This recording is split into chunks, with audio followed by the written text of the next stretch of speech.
আসসালামু আলাইকুম ছোট্ট বন্ধুরা, আশা করি তোমরা সবাই ভালো আছো।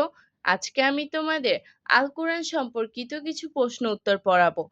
চলো শুরু করি। বিসমিল্লাহির রহমানির রহিম। প্রশ্ন ১, আল কোরআন কি? উত্তর, আল কোরআন মুসলমানদের পবিত্র ধর্মগ্রন্থ এবং একটি পরিপূর্ণ জীবন ব্যবস্থা। প্রশ্ন ২, আল কোরআন কার বাণী? উত্তর, আল কোরআন আল্লাহ তাআলার বাণী। প্রশ্ন ৩, আল কোরআন কোন নবীর ওপর নাজিল হয়?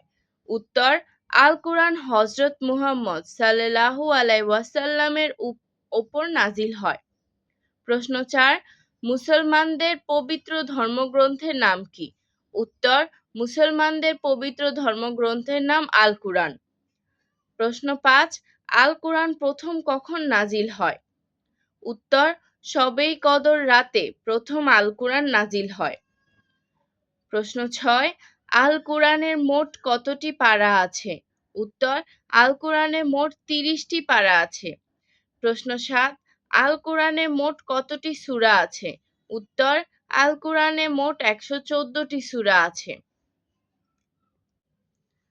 প্রশ্ন ৮, আল কোরআনের সবচেয়ে বড় সূরা কোনটি?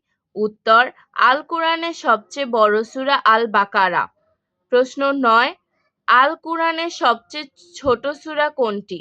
উত্তর, আল কোরআনের সবচেয়ে ছোট সূরা আল কাউসার। প্রশ্ন ১০, আল কোরআনে মোট কতটি আয়াত আছে?